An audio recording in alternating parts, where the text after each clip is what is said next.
blessing was that before they come. But it heals. Each and every one of us hear that. Maybe we're not too good. Maybe we're feeling a little down. When they start this song, start hitting this drum like that, it starts making us feel good. We're blessed. We're getting touched like that. But the Spirit, the Creator, sends things down like that. Each and every one of us. So with that, we'll turn it over to the drum here, OT and the singers here.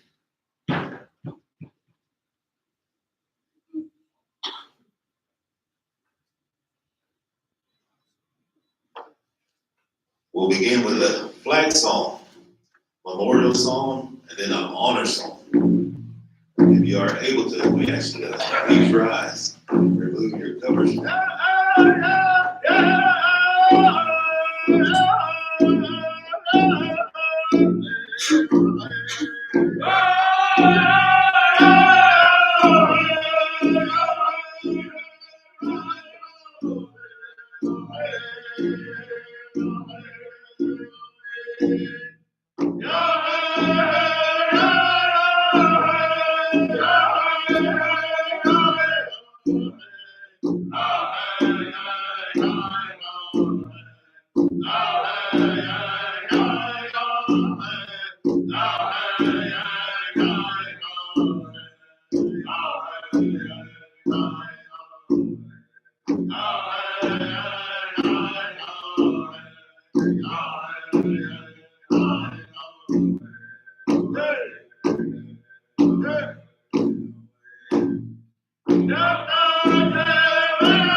Oh, thank you. You may be seated. Thank you. Thank you, singers. Really, really beautiful. beautiful songs. I want to kind of get a little off the line here. The songs that were sung, if you're a tribal member, do you know what they were? Raise your hand.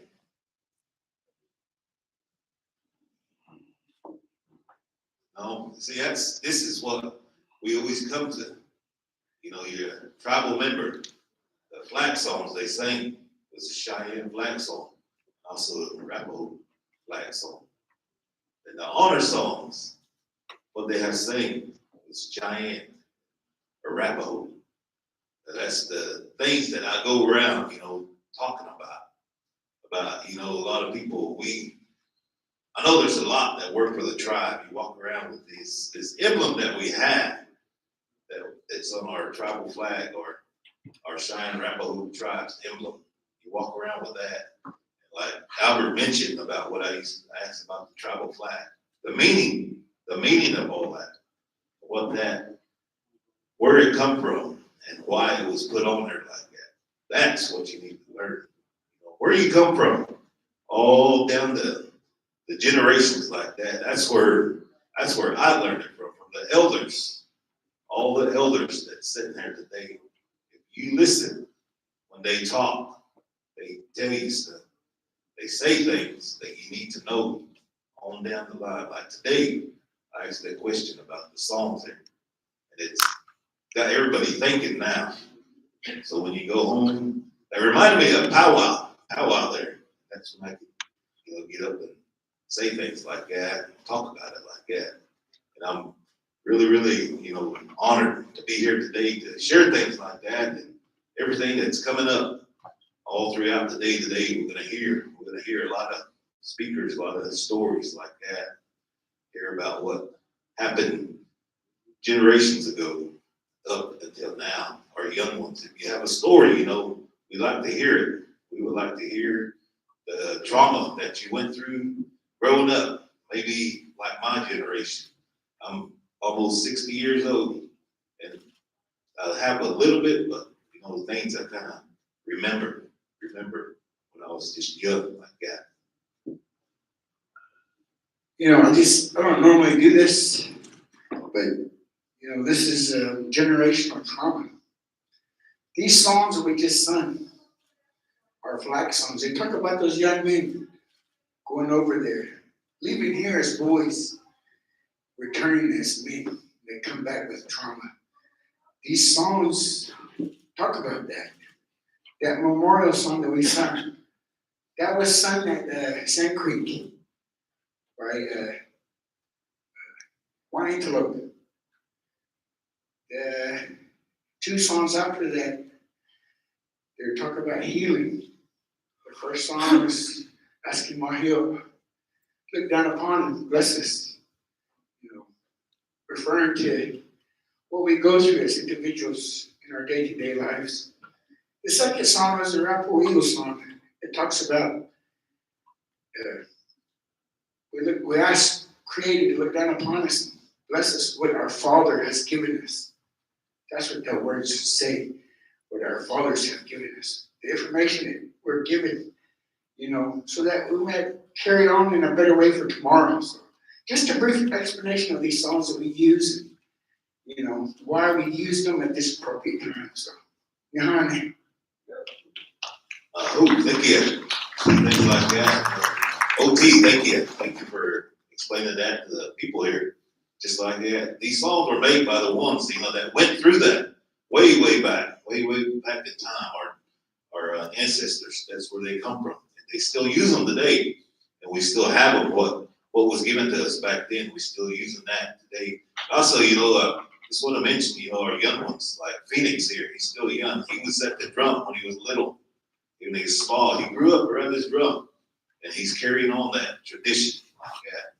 He's learned all these songs. He knows them. He knows how to sing them. And he's been head singer, taking care of this drum before. So, just things like that. We try to encourage our young ones like that. Thank you to the gentleman here, each and every one of you, for showing him and teaching him all the songs that we have and that we use like that. Well, thank you.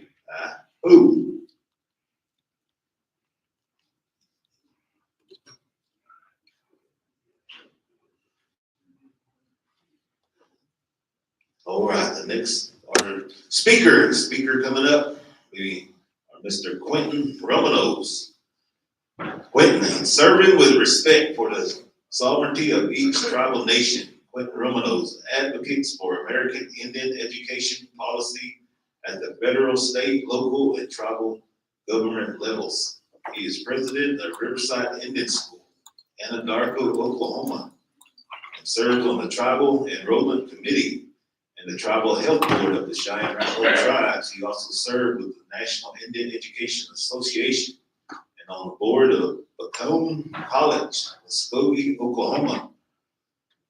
A leader known for his bridge building abilities, he has been moderator for the Oklahoma Indian American Baptist Church and currently serves on the American Baptist Indian Caucus. Mr. Quentin Romanos.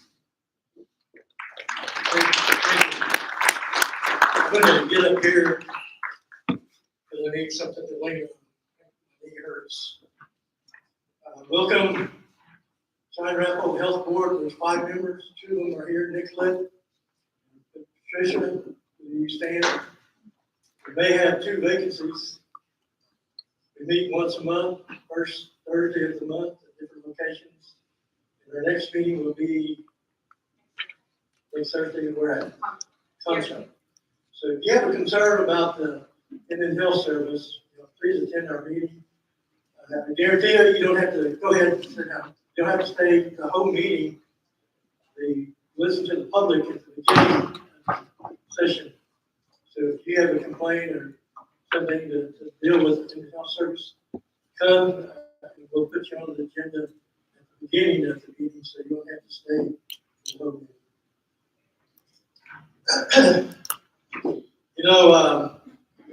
Growing up, I wasn't very good, wasn't willing, very afraid to do public speaking. So now jump forward 50 years, kind of like one of my relatives, I'm kind of dangerous with a microphone because I can talk a long time now. So, welcome to Watonga. We used to be known for, besides the park, known for football. Watonga had some championship football team. We have some great facilities. We have a fair football team. When we played, we had fair facilities. We had great football team. A lot of Cheyenne Arapaho on that. So welcome. That's our legacy. I wanted to tell you that people would say, "Yeah, you played football, didn't you?" I said, "Yeah." I said, "What position did you play?" He said, "Well, I played end, guard, and tackle." What you did? I sat at the end of the bench, guarded the water bucket, and tackled anybody that came in.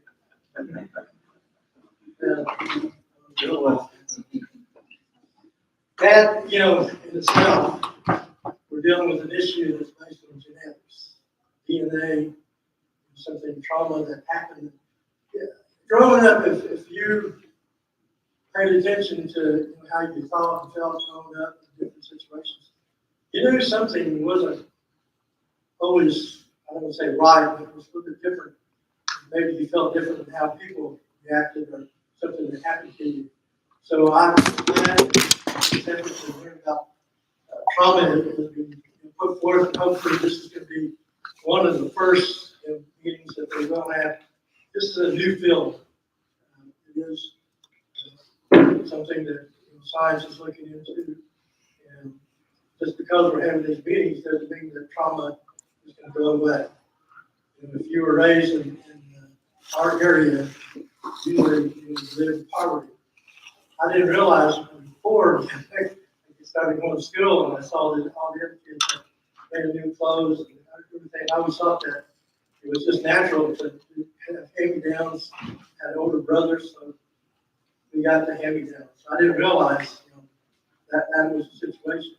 But then throughout your life, you encounter different traumatic events.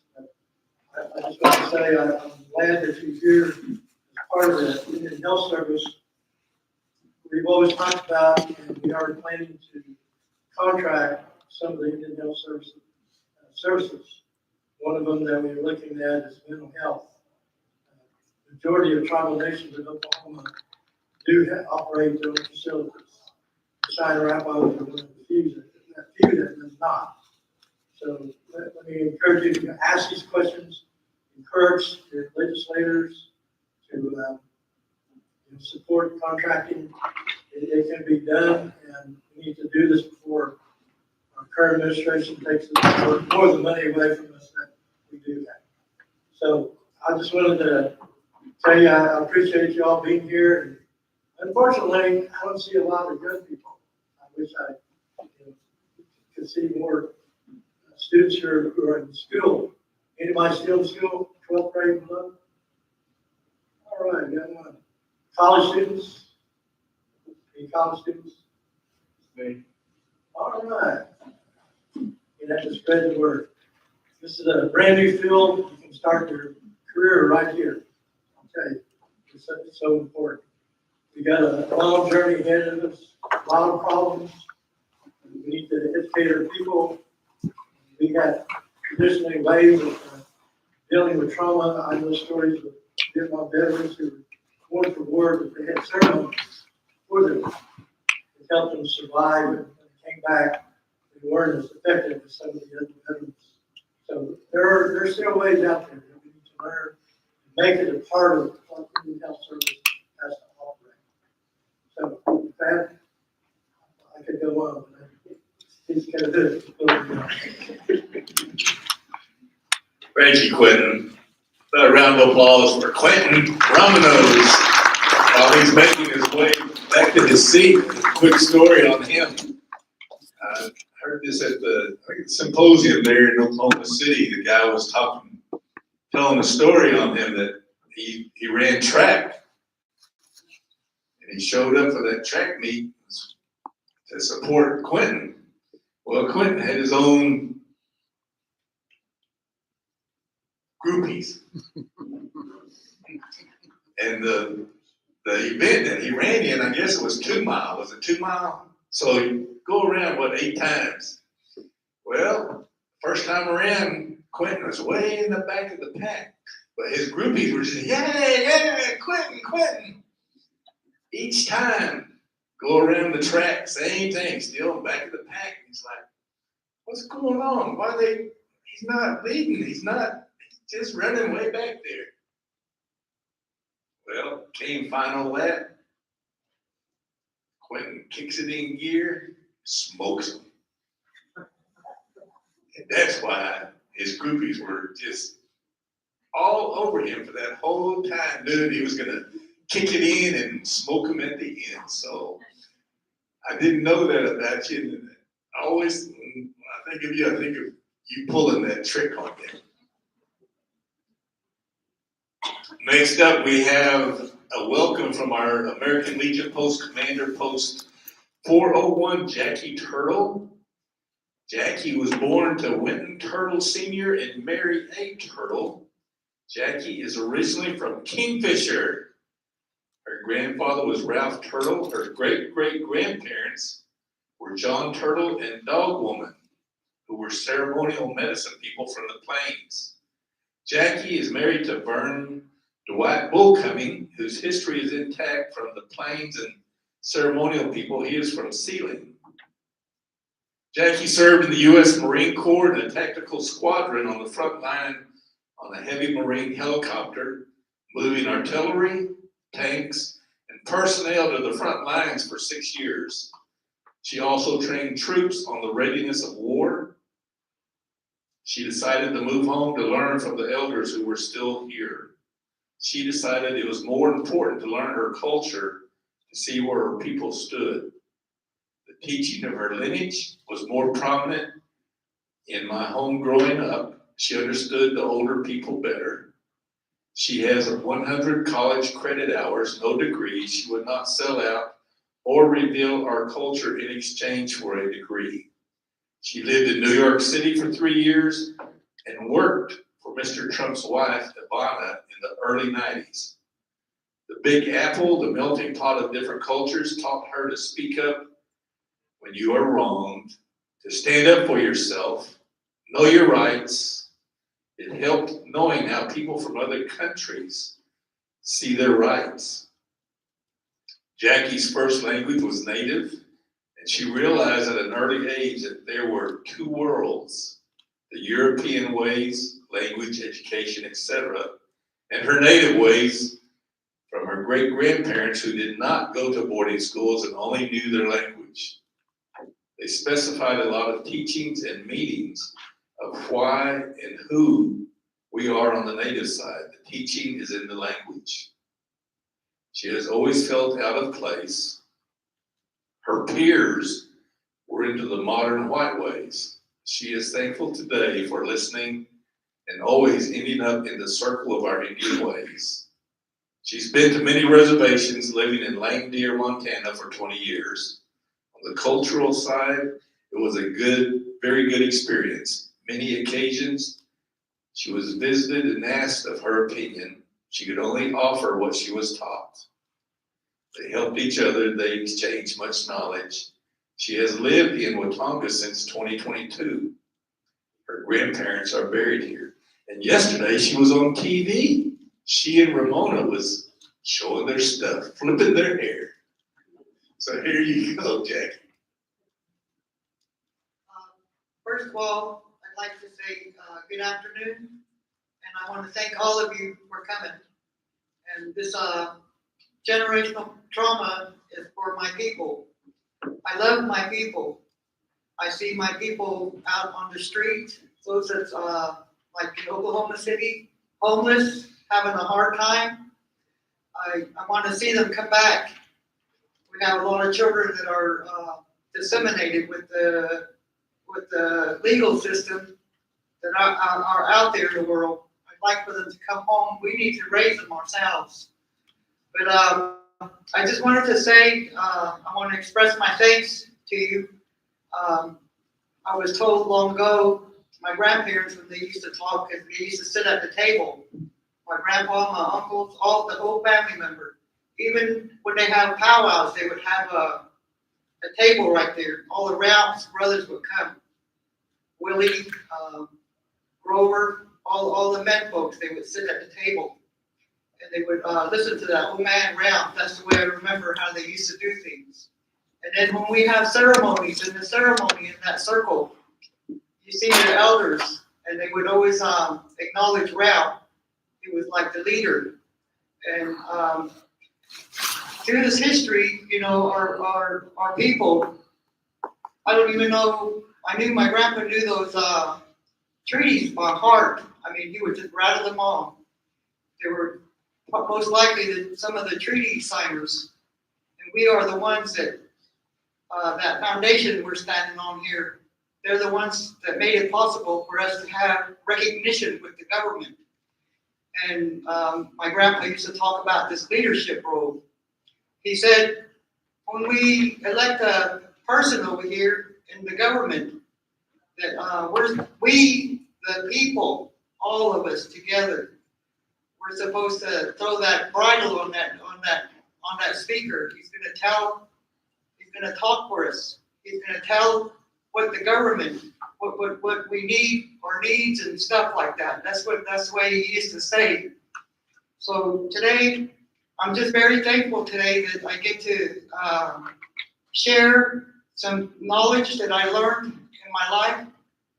I've been all over the country. My family helped through the Native American Church to help different tribes like South Dakota, all the Sioux out there. I mean, the whole western areas we've been to, even in Nevada and up north, how they got that, they opened the door and made our name good, the Cheyenne people. And they would go around to these different tribes. My grandpa was very proud of those tribes because they still had their language intact. But in the meantime, over here in Oklahoma, everybody was getting assimilated because, you know, we're all stationary. Nobody moved to see outside the world out there and come back, you know, like what Albert was saying about our native rights, that we should learn more about it because it's that's everything to us, our whole, you know, makeup. And I wanted to in my speech later on, after we're done here, I wanted to express that. And I'm very thankful today, and if I was in leadership, I would roll out that red carpet for my people. And I would do things good for them to improve life for us here. Just like the way that the progress of life went when they annihilated all those buffaloes and skulls were sitting up out there. That was our home. That was our livelihood. Look what they did to us, and they put us over here. And then, made fun of us because, we weren't able to move around anymore. Those are the traumas that we experienced, There's a lot of things that's in that. I know there's a lot of Europeans that came. There was a lot of orphans they talk about. They put them on a train and they disseminated them all over. Some of them got mistreated. There's a lot of that trauma, but in the beginning, we didn't have all that trauma. We were peaceful people. They tell us that this place was like heaven here on this right here, Turtle Island, America, and that's what I wanted to get across to our youth and our people to understand that there's a lot of things when people don't teach or talk about it, then they never learn, they don't know, they don't understand. But there's always, a way to open your mind. Old people used to have open mind, always have an open mind to think, beyond.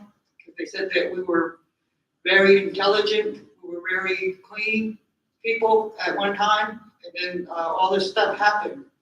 And but I'll get into that later. But I just wanted to tell you, thank you for all of you coming, and I hope that this mental health program, we want to open a clinic for our veterans,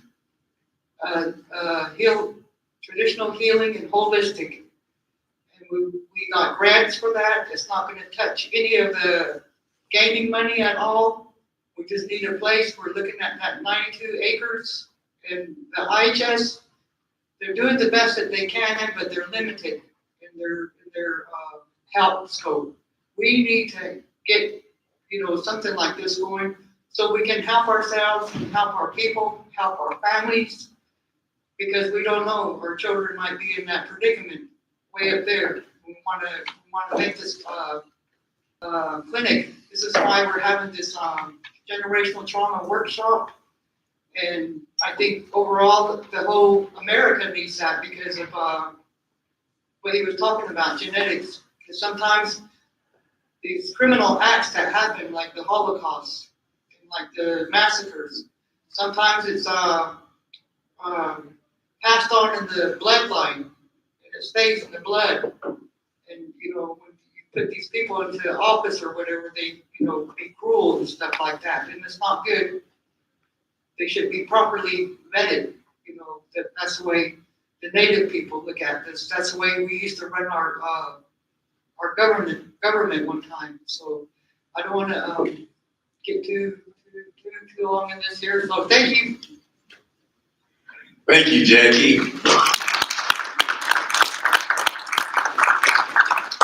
Yeah, we hear that. We start talking and get carried away. We keep going on and on. Like, yeah, we have a lot to say. Like, yeah. So, thank you, Jackie. Like you said, we're gonna break out in sessions like that. She'll give her speech and all that. Take care of these people, all the veterans. The next speaker, he needs no introduction. Our Governor Reggie Walsney, was sworn into office as the fourth governor of the Cheyenne-Arapaho tribes on January 8, 2018. For the first time in modern history, Governor Walsney was re-elected for a consecutive third-year term in 2021. He grew up in the Deer Creek Indian community north of Weatherford, Oklahoma, on his grandparents' original allotment.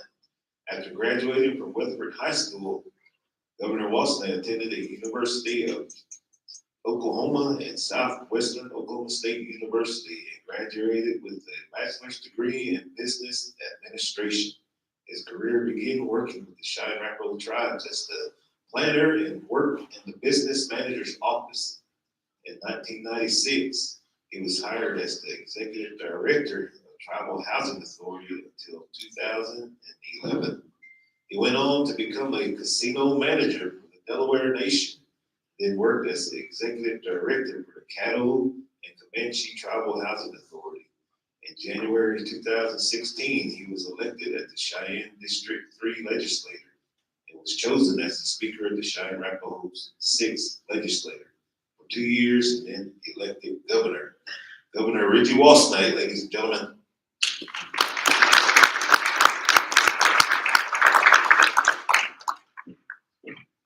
Thank you, Wilbur. Thank you, Henrietta, for your prayer. Quentin, Jackie, Albert. Generational trauma. It's kind of new. It's kind of a new buzzword, and I thought, well, we lived through generational trauma. We all probably did. If you lived around your grandparents or your parents who went to boarding school, but some of you all probably don't know what the definition of generational trauma is. We used to say when we were younger, look at Webster's. Now we go Google it.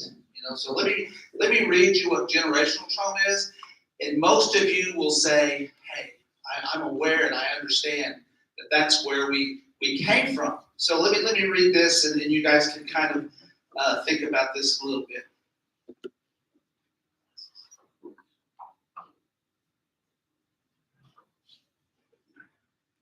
Generational trauma is a transmission of untreated emotional, physical, or psychological distress from one generation to the next, often stemming from events like abuse, war, or oppression. It is passed down through behavior modeling, learned coping mechanisms, familial narratives, and potentially even genetic changes affecting subsequent generations' nervous systems and mental health. So some of you guys asked, well, how are we generational? How did we get that? Well, you can look at treaties, you can look at boarding schools. I grew up in Deer Creek, as they say, with my grandparents. And my grandparents had 9 kids, so everybody kind of lived together in a little house, and we lived traditionally. We had peyote meetings, we butchered, we ate turtles from the creek. We all grew up around the creek. So we all kind of knew that way was the Indian way. When we got sick, we took that teaspoon of peyote, we took an orange slice, and we all lined up. There was about 8 or 10 little kids, and my uncle would give us that teaspoon, and we'd take that orange peel because it was so bitter. And so we'd take that orange slice and suck it down real quick just to kind of kill that bitter taste. But there was a lot of things our grandparents taught us and teach us. And we had cultural and we had that generational trauma because a lot of things they taught us, they had to deal with because it was hard for them and their parents who lived with them were around that time. It was about 1901. My grandpa was born 1902. My grandma was born. And back in the early 70s, mid 70s, early 80s, we kind of learned all those things, what to do and not to do. And I kind of always wondered, why are we doing these things? Why do we do this? But just what I read, when they came off of the open plains and got locked into these boxes of land, 160 acres, that was traumatizing because at one time you could go around, hunt buffalo, deer, elk, whatever. And now you're confined to these boxes of land. And now you're trying to teach your grandkids, hey, go to school, learn, become part of society. It's hard. My boy always calls it colonization. And he'll get mad and say things about colonization. I'll be going, you were colonized. Well, and then he stops and thinks, well, I said, you went to school, you're educated, you're wearing clothes, right? You're not in skins anymore, so he doesn't like that, but he'll preach colonization all day long. But so when we grew up, we used to have dry meat. We used to have, like I said, those other animals. We used to use a fireplace. Some people call it potbelly stove. And in the morning, I used to get up, get the chips, get the newspaper, light it up, get that fire going. And so when everybody woke up, they had fire. But that's the things we kind of knew and grew up with. Even the outhouse, even pumping water. Those things we grew up with. And we didn't know any different. I was riding on a plane from Arizona back to Oklahoma, and there was a guy sitting back next to me, and he said, are you Indian? I said, yeah. And he goes, how do those, he said, I've been to a res, he goes, how do those kids live that way? I go, what do you mean? He said, well, they don't have running water, they don't have outhouses, or they have outhouses, they don't have plumbing. I go, when you're never born with it and raised in it, you don't know what you're missing. And I said, they don't know there's a plumbing system that they can flush. I said, they don't know that that there's water that comes in a bottle. I said, that's how they grew up. That's all we ever knew growing up as a kid, and that's the way we lived. And that Indian, the word Indian today is replaced with indigenous, Native American, and all these other things. We're growing up, we were Indian. And when we talk to people, we'd ask, are you skinned? You know, they go, yeah, we're skinned. So we don't even talk that way anymore. We've changed so much, and our focus has left us. And our ceremonies and our language and stuff is kind of dissolving little by little because nobody pays attention to it anymore because of all these media things that we have to listen to and watch and all these things. But you know, we learned a lot. I did, you know, and I listened to my grandparents, and that word trauma is I seen it in my grandparents. When my grandpa died, I used to be 15 and a half. I'd get in there, my grandma's car, I'd drive her way off, see my uncle and all these other things. But you know, as soon as we hit that cemetery out of Weatherford, she would just cry. She would look where he was buried and cry. She would just cry, and I was tensed up. It hurt to hear her cry. So about 2 miles, she would just cry. About right before we got home, we were going out to the country where she lived. She would stop. She'd stop, wipe her face. She just act like nothing ever happened. We'd get off. I'd get out and help her get off it. But every time I drove, I saw that cemetery and I was going, oh my God, this is going to happen. And boom, she would do it. Two miles down the road, she'd recover. And I thought, well, that's kind of strange because she didn't let her other grandchildren know that she felt bad and that she hurt for her husband and my grandpa, that he wasn't there. But let me read you the definition of trauma. And this is going to probably tell a lot of things that we all go through.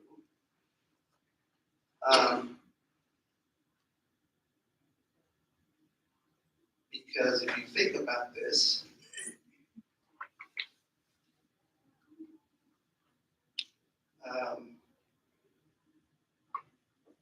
it says trauma is an emotional response to a deeply distressing or life-threatening event that overwhelms an individual's capacity to cope, resulting lasting adverse effect on their well-being.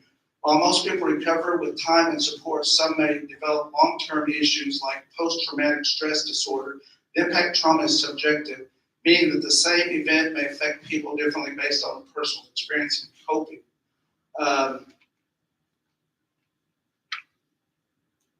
There was something in here that said that trauma was you had to have strength because you didn't ever show fear. Our grandparents, our uncles, our cousins, we could never show fear. We could never show any type of emotion. Like Albert said, when we were young, we had to be strong. You were hurt, you didn't cry, you were this, you didn't do that. And I remember my grandma, never ever, some of you older ones know, I've never heard her say I love you. I've never seen her hug anybody. And that was strength.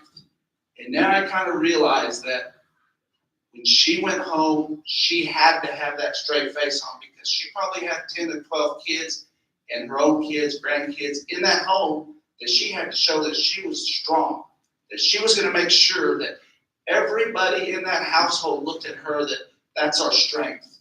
And we cannot look weak. We cannot look emotionally distressed. We had to suppress those emotions. And to me, for a little bit, I really feel that success, when people gain success as tribal members, as Indian people, it's kind of a bewilderment thing that we don't know how to handle success. It drives us to a different point in our lives where we kind of start questioning things. People start depending on us, so what do? We think, I don't want to be up here in front of everybody. I don't want to talk. I just want to sit in that corner and not do anything and not have to answer. Most of you, have you ever heard of Ira Hayes? Iwo Jima. The guy on the very back, when they're tilting that flag up, he's the guy on the very back. Every one of those men became successful and famous. Ira Hayes died as an alcoholic. He couldn't handle it. He couldn't handle success because he was an Indian, and everywhere he went, people wanted a piece of him, people wanted to talk to him, people wanted Ira Hayes, Pima tribal member.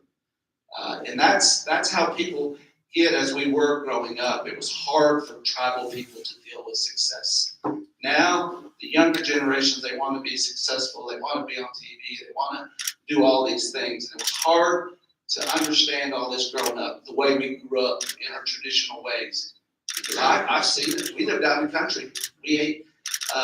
So anytime we dropped food, we just pick it up, dust it off, we eat it. And it's the truth. First thing we'd say is, we're Indian. We're Indian. We bread, wipe it off, throw it off, eat it. We're Indian. You know, there was mulberries. We'd eat mulberries off trees. And one time I picked up that dark mulberry and I started looking at it, all kinds of mites. If you ever look at a mulberry, there's mites all over in there running around like crazy. I got it. I go, oh crap, I never knew that was on there. Threw it in my mouth and ate it. I said, I'm Indian. You know, but that's the kind of thing we did growing up, because we always thought, as much as we were suppressed, as much as we were treated by the government, even by the city people, even by I never saw, when I lived out in the country, I didn't see another white person until I went back to school, because we were almost sheltered in place. We were sheltered in place before COVID came around, and we never went anywhere. It's almost like we feared going out to the public because we were worried and we were going to be embarrassed and people were going to say things about us and we say, oh, there's that Indian right over there. So people drank to suppress their feelings. Basically, when we all lived out in the country, we sheltered in place. And that's kind of the way it was all the time. I got out of school in May. I didn't see anybody until August, because we kind of went to the creek, ran around the country, never in town. I didn't even know any white kids in town because I never saw anybody. But that's the way we grew up. That's the way we were. We were taught to be strong. We were taught to ignore people's abuse. And we were always taught that, most of you older ones know, that the old Cheyenne people would say, don't do anything to them because what they do to you will come back on them. And they said, leave it alone. Leave it alone. And that's the way those old people always preached to us. Leave it alone. I had uncles, mean, rough, rugged uncles that got drunk and that fought. They'd come out, boy, my grandma would give them 3 degrees of don't you ever do that, don't you do this. But that's the way we grew up. That's the way it was. And generational trauma, that was generational trauma.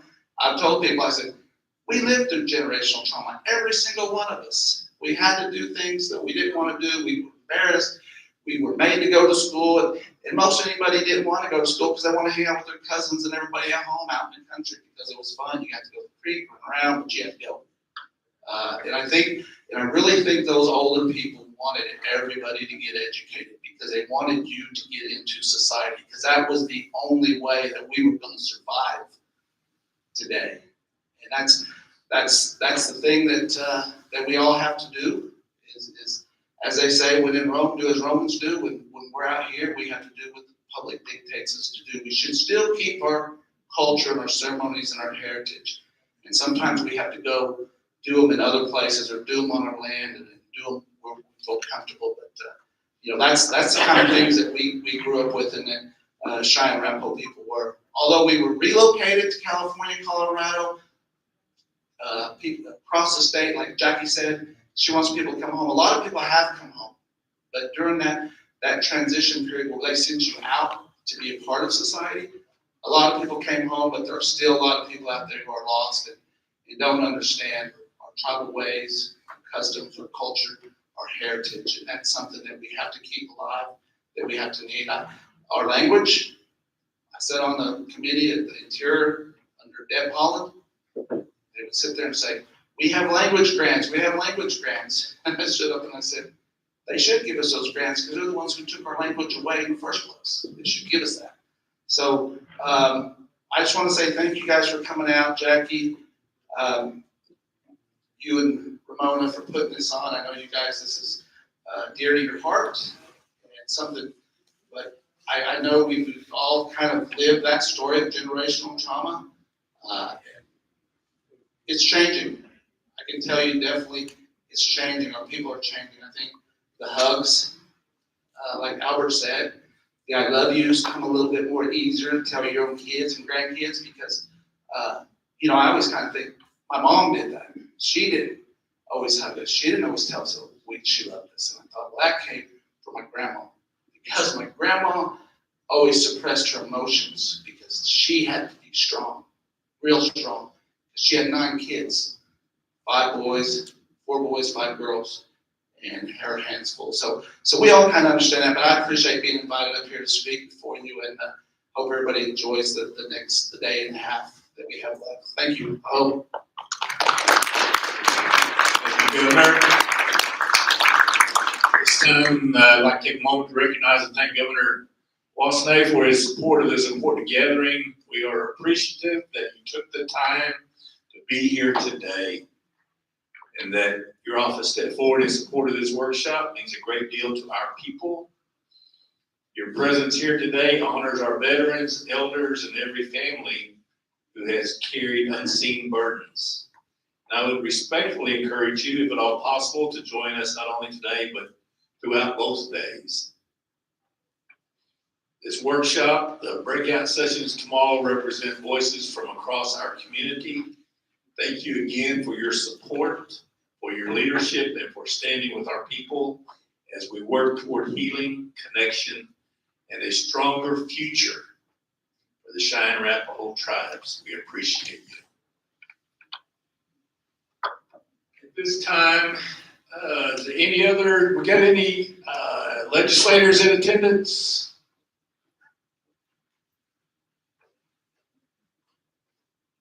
Okay, well, I was gonna recognize our elected officials that are in attendance and look at what we have. We got 1:10 p.m. Next on the agenda is presentation by Henrietta Mann and Jackie Turtle. Let me tell on Henrietta. Oh, she's a Native American academic and activist. She was one of the designers of the University of California, Berkeley, the University of Montana, and Haskell Indian Nations University's Native American Studies programs. In 2000, she became the first American Indian to hold the endowed chair of Native American Studies at Montana State University, and was honored with the Montana Governor's Humanities Award. Now, I don't believe this. Says she retired in 2004. She doesn't retire. She's active. She became a special advisor. That's not on the script. She became a special advisor to the president of Montana State University. In 1991, she was featured in the Rolling Stone magazine as the first Cheyenne woman to be on their cover. Yeah. She had seen her miniskirt and she had it on. She was styling. So, you want to present from there, talk from there, up here? How do you want to do it? You want to sit? Well, Jackie, where do you want to come up here? Okay, well, come on up, Jackie, and then we will situate you at the table over here, Henrietta. Yeah, when Reggie was talking about that outhouse, I didn't know this, but Henrietta shared with me that she lived in the same house that I did out at Redmond. Well, we had an outhouse. And even till today, I'm still trying to figure out why it was a 2-seater.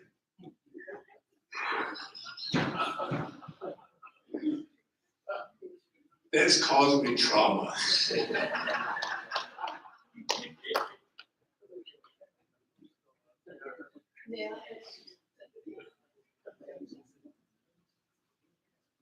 Okay, I'd like to read a script from the journal when America was first discovered.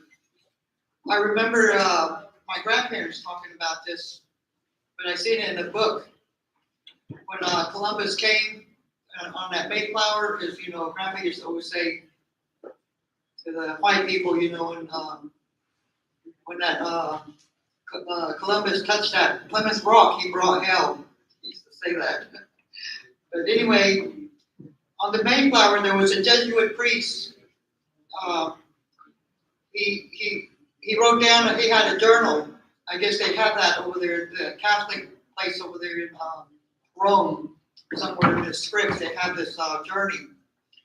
But he said, the first contact with the natives, they are by nature humble. See, we still have that. We're still humble people today. Patient and peaceable, holding no grudges, free from embroilment, neither excitable nor quarrelsome. They are also poor people, for they not only possess little, but have no desire to possess worldly goods. Meaning, we were not greedy people.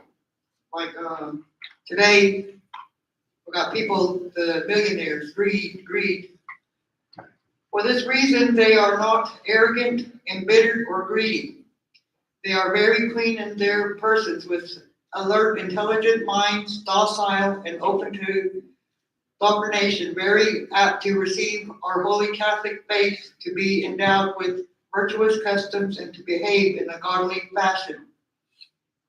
That's what the Jesuit priest wrote down.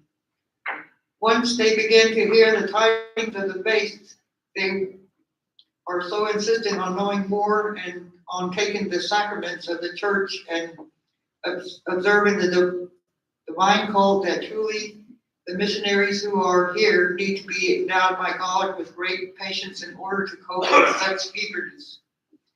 But and we had a language barrier where some of the stuff I believe that our people didn't share with those strangers. Maybe they had a hard time transcribing religion to let them know that we really had a religion. And our religion, they have, in this last part, yet to the sheepfold, into the land of meek outcasts, there came some Spaniards, who immediately behaved like raven, wild beasts, wolves, tigers, or lions that had been starved for many days.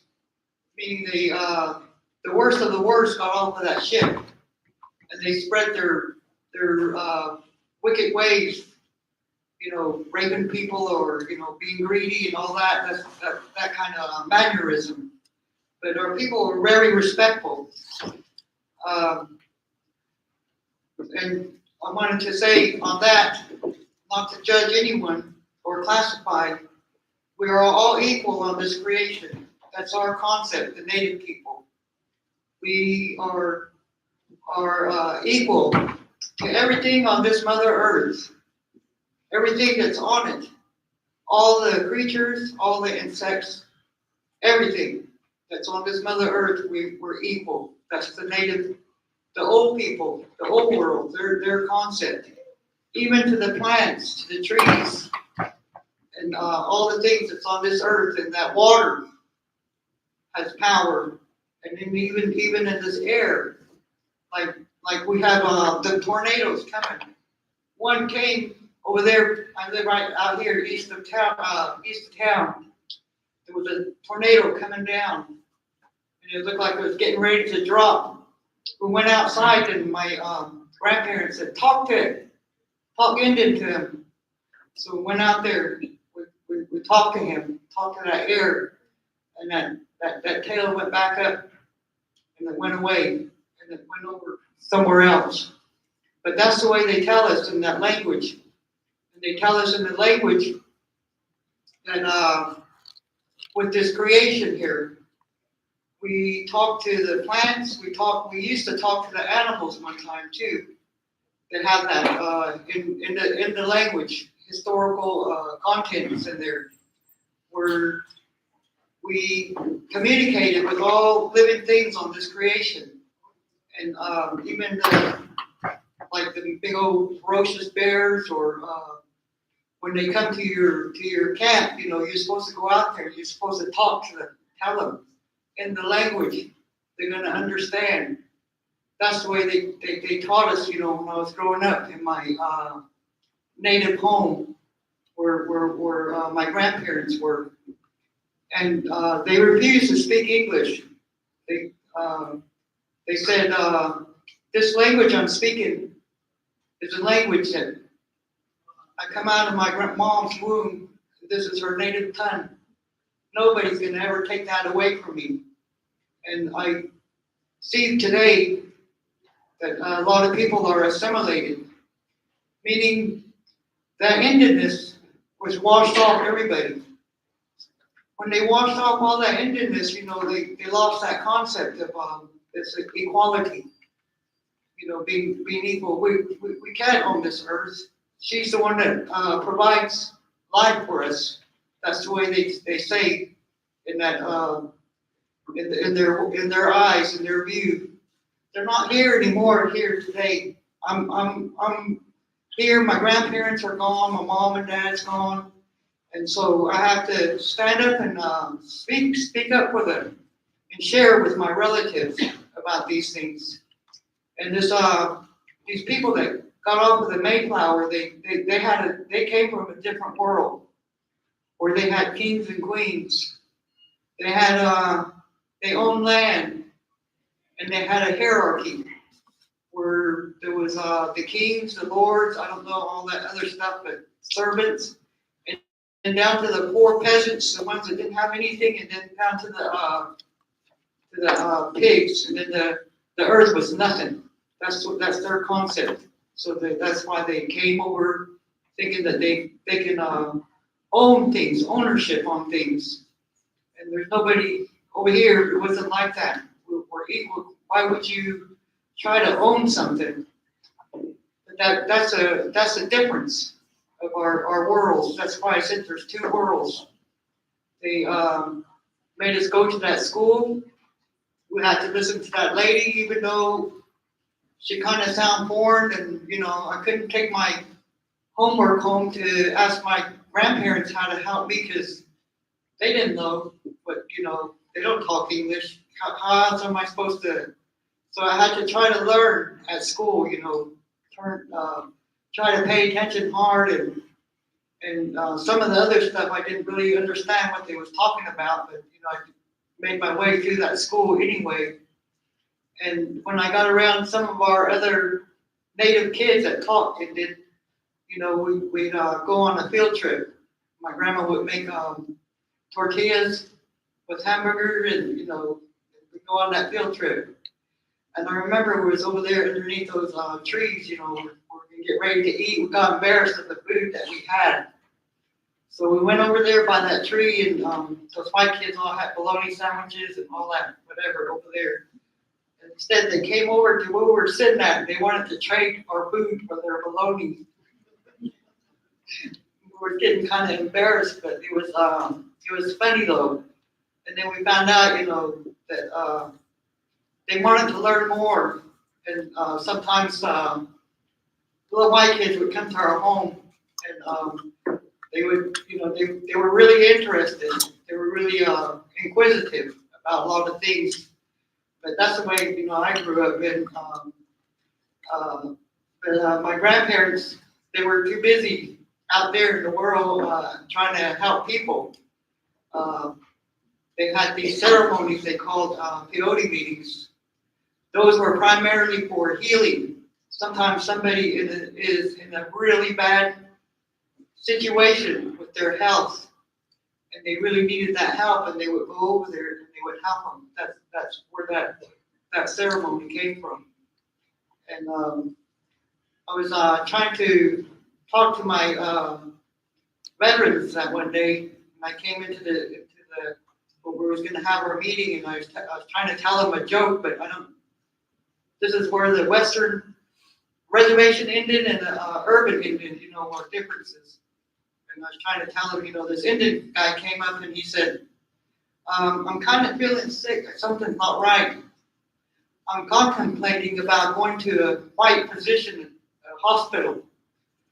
And I don't know, I think they're gonna give me a bunch of pills and just keep making it go on and on. But if I go to a medicine man over there, he's gonna take that stuff right off and I'll be okay. And everybody laughs because they understand what that means. And that's all part of this, what I'm talking about, this generational trauma. A long time ago when they used to doctor people, any individuals, sometimes there's some kind of event that happened in your life.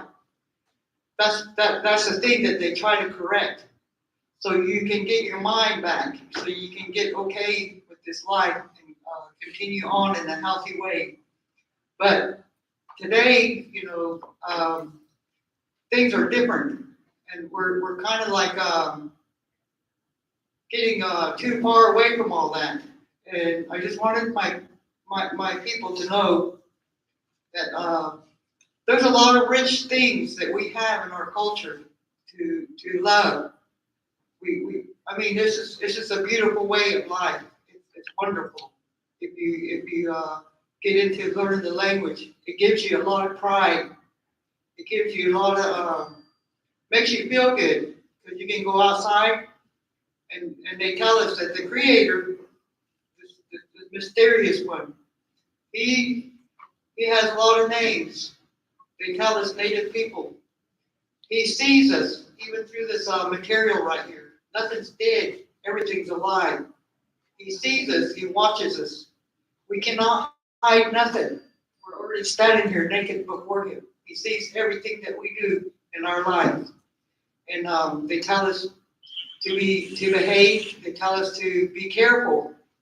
When you do something wrong, you do somebody bad, or did something you weren't supposed to do, you pay for it with your life in this lifetime. My grandpa, they tried to take him to a church, and they had an Indian church. He went over there, and he didn't, I guess they were talking about the revelation, and he couldn't understand. He said, they were talking about that fire pit. I guess bad people go over to that fire. I guess the Creator made a hell, they say, that place hell where there's a big old fire, and they put the bad people in there, and they live in there all their life.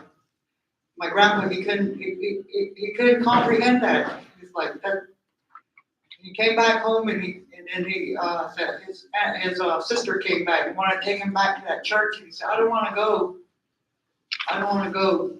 I don't like that over there. What kind of Creator would that be? What kind of Creator does that to His people? Put them in a burning pit like that. He said, ours over here, the way we understand our Creator. He loves us. He's kind and loving. He's forgiving. And you gotta sometimes make some sacrifices to make things right in your life, so things can be good for you. That's where we used to bring these ceremonial people come in. They do the doctrine, things like that. They have prayers to fix those things in your life so things can be okay. Sometimes you worry about those problems and you get sickness.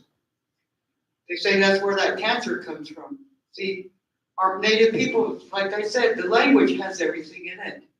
They describe everything down to the great detail. They didn't go to no great school. In our Native American church, they tell us in there that there's in that circle, that's a school. In that medicine, they talk about peyote. He's a physician of all physicians. Through the Creator, he has that ability to heal people. But it's the belief, the assimilated Indian, the one that don't understand, he's coming blindly in there and he wants to learn. We have to guide him. There's a lot of disciplines that we're supposed to be taking part in those circles. But it's kind of like these kids come in, you know, you get a little, like, my grandpa used to always say this too. He said, when you grow up, don't act like a grown up. Act like a kid, you know. We're all kids. We talk to each other like children. We're better off that way. Because if we think we know everything, we don't. Only the Creator knows. And we approach things like a child, like, you know, you can probably figure it out what's going on with the problem. So he used to say that. And the elders, that was their advice. And in that circle, you have, I remember going in there with a lot of elders in there, that time they were around. They left a lot of good advice. And my dad used to tell me, when you come in here, you don't say nothing. Listen, clean that wax out of your ear and you listen. They're gonna tell you something. They're gonna teach you something. Somewhere in this life, you're gonna pick up that advice, and you're gonna need it in your life in this lifetime. That's what he used to say. But they always say that place right there is a school too, if you pay attention. It can show you and make you instrumental to the people, to help people, to heal them. All these things like this. We have a lot of wonderful things that our people are capable of doing. And we're missing out by trying to think that we're assimilated and picking up this other greedy way and trying to be white. That's not ours. And I was talking to my husband, and he was talking about these other countries. You go to Africa, you go to Spain, France, Germany, Russia. You go over there, you cannot become a citizen over there. The only place you can become a citizen is here in the United States of America. You become one of us, one of our family. And the reason why I'm opening this up to everybody is because today we have people that marry into other races of people. And I cannot exclude them because they're part of us now, today. So one time we had a really good order in our society, in our circle. We used to be able to police one another. We used to have people that come in, and they were disciplinaries, and they would sit you down and they'd school you. And we used to look out for each other. We used to, when we see somebody getting into something, we tell them, hey, don't do that. Don't do that. We're not supposed to do that. We don't have that here today because of this different culture clash over here. And we need to open that up so everybody can learn, because we need to take care of this creation. We don't know. They've been draining the water out of the bottom of the earth, and we always say that there's people that live down here underneath this earth, and we taking all depleting their water. This ground's getting all cracked up. There's things going on, earthquakes, things like that, because things are unbalanced. And we need to be cautious. These old people, they already knew these things. And I want to take as many of my people, come with us. Let's get together. Because we need to band together, be united. Not division, not to be divided. That don't work. You know, that's what that white man, he wants, the government. That's what he wants. He wants us all be separated, different places, and not be united together. We're gonna eat this buffalo. This buffalo, he's got medicine. This buffalo, he can survive. He's not like a cow. You eat cow, you have to be in a pen. You have to be looked out for. You have to be caged. But this buffalo, he can roam out there in the plains. He knows how to take care of himself. He's very smart. When you eat that buffalo, you become like him. You know, that's what the old teaching says. So with that, I hope I'm not boring you, but I'm going to leave it at that. Thank you.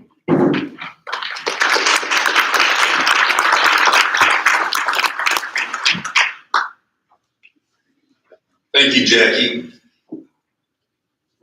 In my haste to get started, I neglected to have the veterans bring the colors in, and I apologize for that. So at this time, we will make that happen. The veterans, I believe said the flags are over here in the corner. Oh, they're already posted. So I didn't mess up.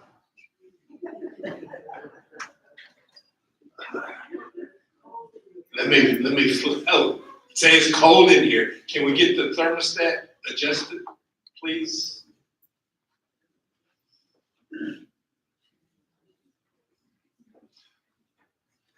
Well, then why don't we do this? Just do have the veterans stand and we'll do a song for them. Okay. So all you veterans, if you would please stand and we will honor you with a song.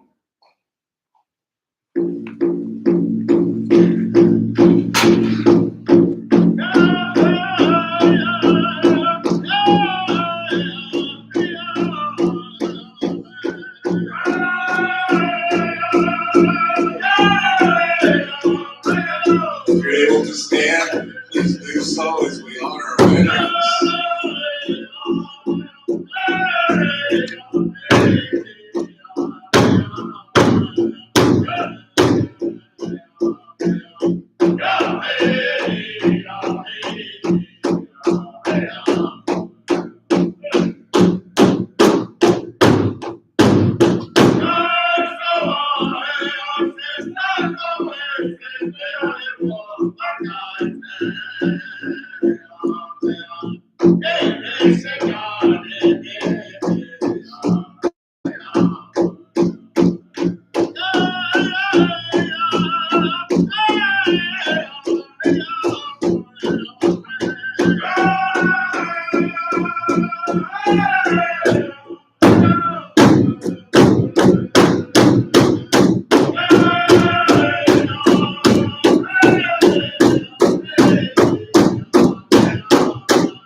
Okay, thank you, T.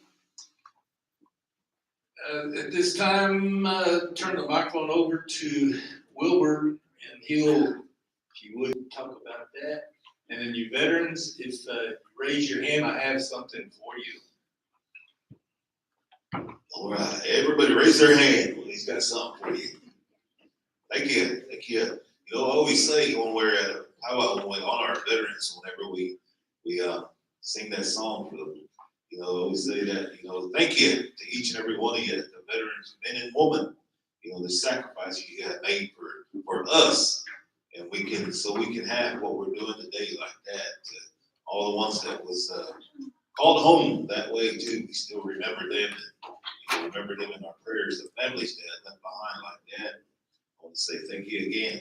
You know, think about the ones that are still active now, that's out and about, you know, across the waters, you know, defending us so we can sleep each night and wake up every day, walk out and be free like that. So thank you again to all the veterans. Veterans, hold your hands up, Edward. Albert will be by.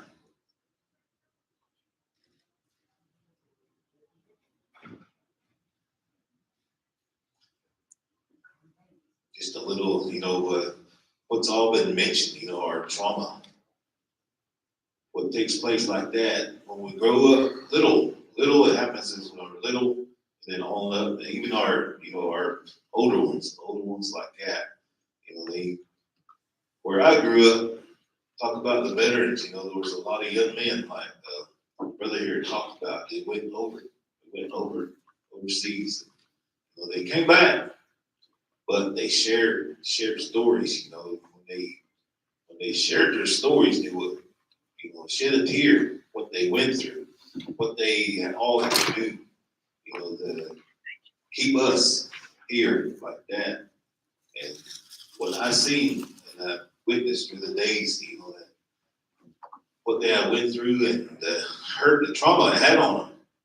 They're young men that went through that, and they had to deal with it. And what I seen was a lot of the alcohol that had they turned to for answers like that to help them cope through the day and all the way through, to live each day like that. Just actually, pray for all the veterans that have served and that are fixing to, go serve like that. So thank you again. At this time, we're going to turn the microphone over to Dr. Henry Edelman. Thank you.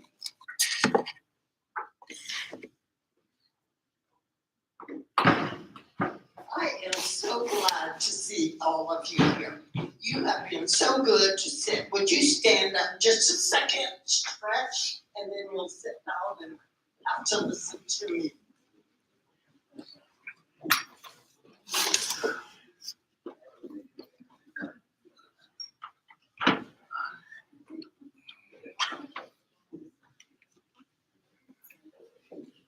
Well, I hope that felt good, because you're going to get on a roller coaster with me. My time, Mona told me I have not quite 20 minutes to tell you about our lifetime as Cheyenne people. This could go on for days, but I don't have the time. And of course, when we began things, when our grandparents began to tell us who we are and where we come from, they would start way back at the beginning of time. That was far, far back and long ago. And we have this beautiful story of how Hill created our world. And I hope you have heard it. I hope you get to hear it. It's only told at night. Except to say that our world was made just right, with everything in it. And that we were placed on this earth to walk through life. And we were given our language. It's an old language. It's a sacred language. And I want it to live for all of our descendants. It expresses how we see, how we feel. It holds our philosophy. It holds our stories. And that language came from this land.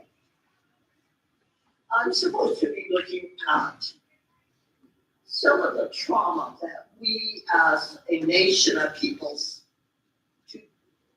have incurred.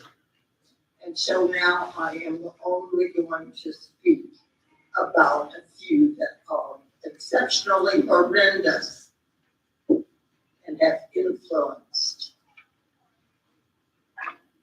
the health of all of us. So that the way I've been told, we have our history divided into 4 time periods. The first time is the ancient time. Don't know how far back it was, but it was a long time ago.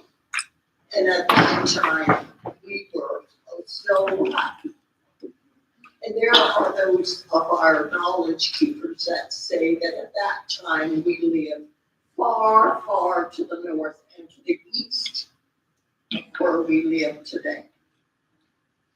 And we were very happy there until a disease came to us. And so many perished with that disease that our grandparents, how many generations back, had to make the decision to leave. There are those that say it is far up north towards the Hudson's Bay in Canada. I don't know if that's true. And we had to leave that happy place and come south. I thought about this when we encountered COVID.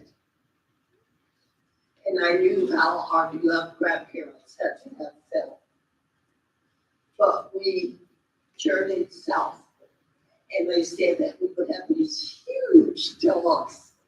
They were part wolf dogs. And they carried our belongings from that far north place, that place of illness. And they carried what we had and walked with us into a second period of history that we can call the time of the dogs. We owe them a lot of gratitude. And I believe ceremonially we still maintain that kind of thankfulness in our hearts. And so we walked, and we lived in Earth Lodge villages, like some of our relatives still do in the north. And our men would go out and they came to this wonderful animal that took care of all our needs, provided us with everything that we needed: food, clothing, shelter. The buffalo skull that's used in our ceremony, the horns in which we carried fire, the horns that were used to drink from. It gave us everything. Even that tail we used as fly swatters. A buffalo tail fly swatter. But they gave us everything, and our men or hunters would go and get food for their relatives. And so one time the whole camp went with him. And when we got back, someone had come to our village and stolen all of our seed corn and the seeds for all of our vegetables. We were farmers then. It was a sad time, I'm told, and they had nothing to do and decided to follow this gigantic, generous animal further into the plains. So they left those homelands and journeyed following the buffalo and came to that wonderful sacred place of ours in the Black Hills, on the periphery of the Black Hills, our teaching mountain, the mountain that gives us life, Knowles, Fairview. And it was at that place that we came to our relatives with whom we are alive today as the Cheyenne and the Arapaho people. We came to the Hidalgo Dip and we joined together and continued the walk to where we are today. But before we got here and before we got to our traditional homelands, which is the state of Colorado today, we came to a different kind of animal. Our great prophet had come to us and described this four-legged animal with a long tail that dragged on the ground, but it said it was a very restive animal. He said, you're going to get on that animal with my sacred objects, and you're going to want to travel into that blue vision, reading the blue shadow distances. So from there on, you're going to wander around. You're going to never stay quiet. Well, we're still in that time, the time of the horse. I don't know if we're going to stay in this time. We probably will, because all we hear about today in our appliances, in our cars, horsepower. We're still in that time of that animal, the horse. And so we got our teachings from that most revered and sacred place called there, Knowles, the hill that gives, the giving hill, the teaching hill, where we got our values that characterize us as a people. We've got love, respect, generosity, humility. I have never seen a more humble people than all of you. I have traveled and seen many other people, but you are respectful, kind, good-hearted, loving people.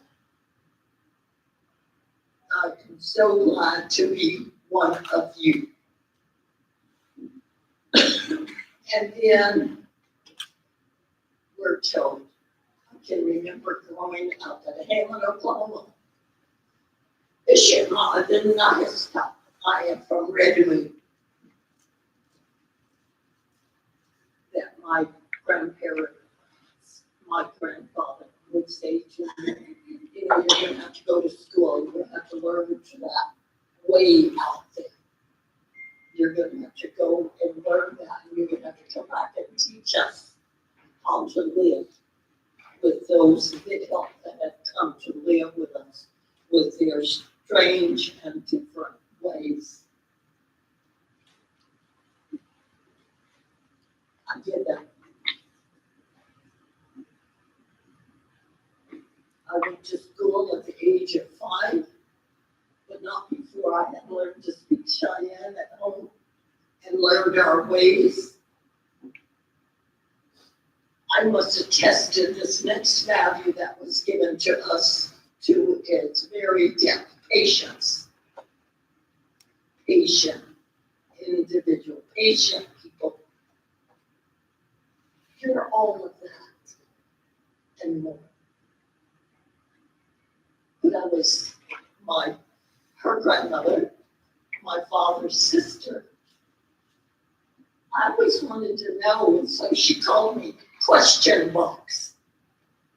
When I'd ask too many questions, oh, question box, I don't know that answer. You're gonna have to go and ask your grandpa that. I questioned a lot. I questioned a lot in my 91 years. And so, thank goodness, my family was very patient and understanding. The quotation that Albert quoted this morning about understanding is a wonderful thing came from my great-grandmother, Lois Dodd. And she always told the 2 grandchildren she reared, her grandmother and my father, understanding is a wonderful thing. I think sometimes those strangers that came to live with us don't know that it's a 2-way street. Our whole lives we've had to understand the other person. So I went to school to understand and try to understand this world out there. Those are the teachings that come from our sacred mountain, from Knowles, those values. And we began journeying with the Arapaho, our allies from the vicinity of Fairview. Fairview actually sits on the periphery to today. We journeyed south, came to the horse, got on it, came to a place called Fort Laramie, and made a treaty with the United States of America.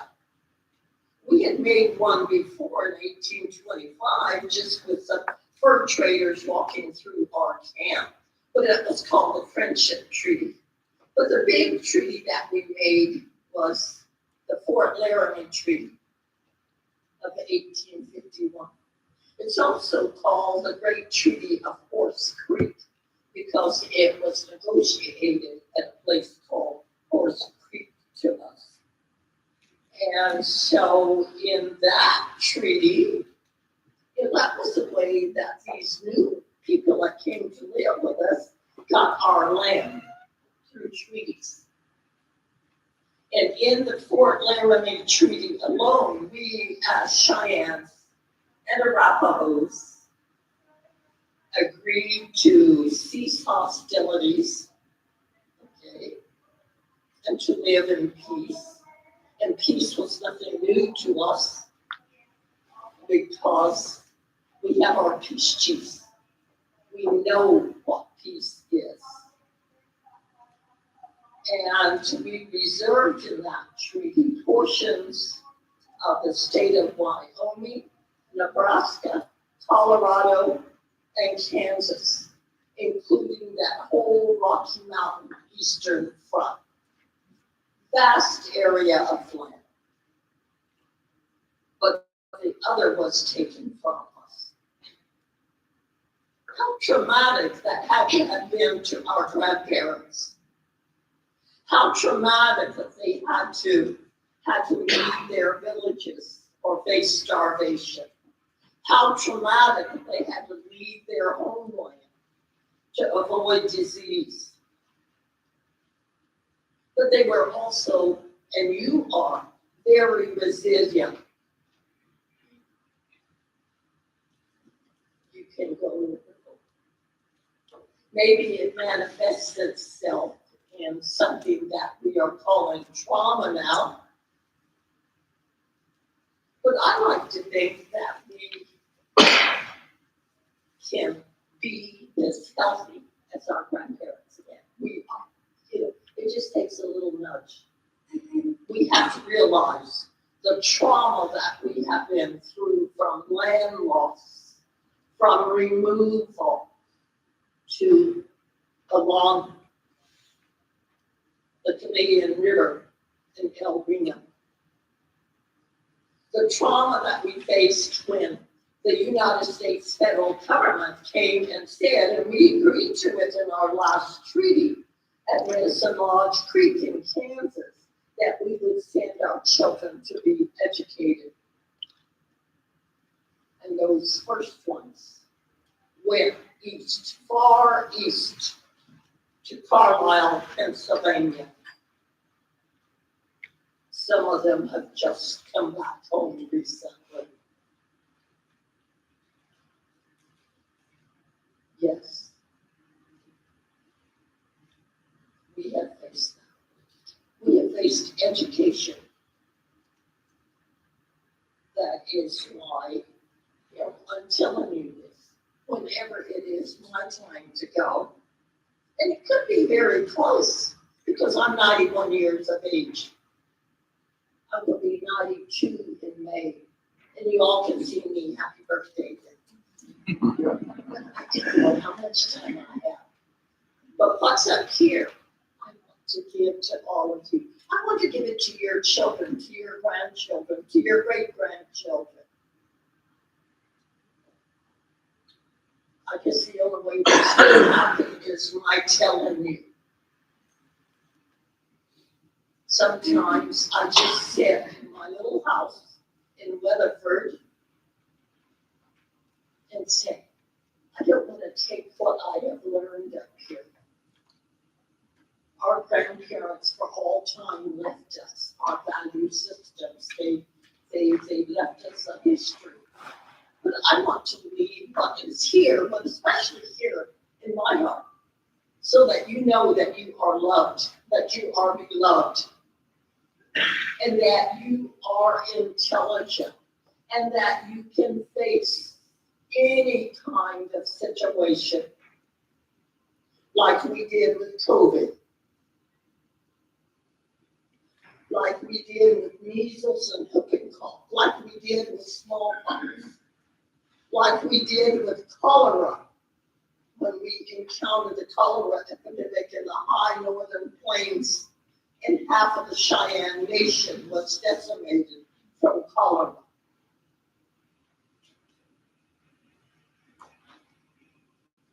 So we have much to leave our children and grandchildren, that they're resilient, that they can formulate solutions for any kind of situation or obstacle that they may encounter. You are the most intelligent people that I know. I know because all of you have taught me, your grandparents have taught me. And so now we have something called trauma. Trauma that became part of our makeup because of what we faced. The loss of land, decimation of our tribes by cholera, but cholera is one illness. Removal into confined territory. The history of boarding schools, both on the reservation and off the reservation. The kinds of lifeways that came to us. We didn't have alcohol.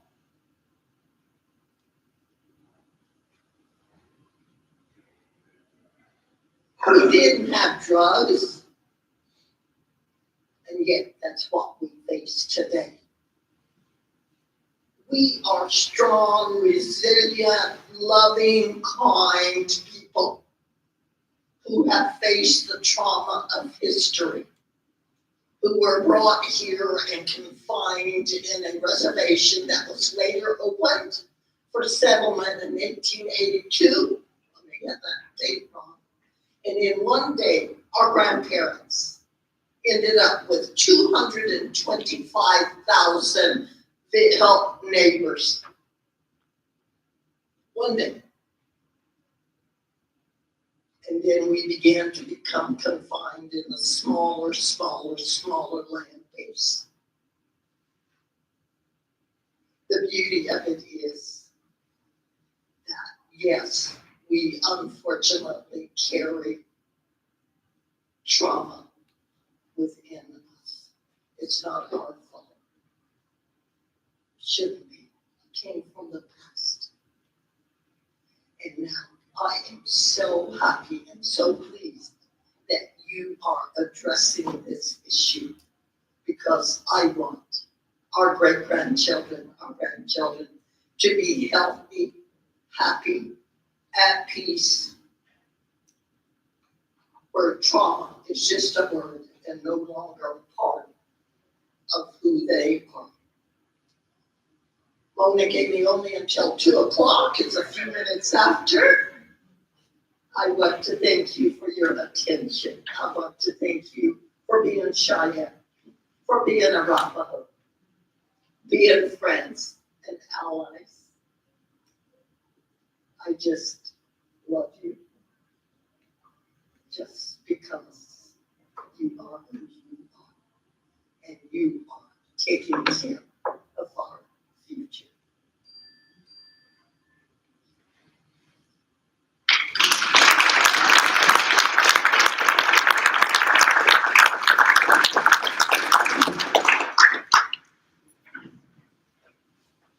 Oh, thank you, Henrietta Mann, for the good words that picked us up like that and lift us in spirit.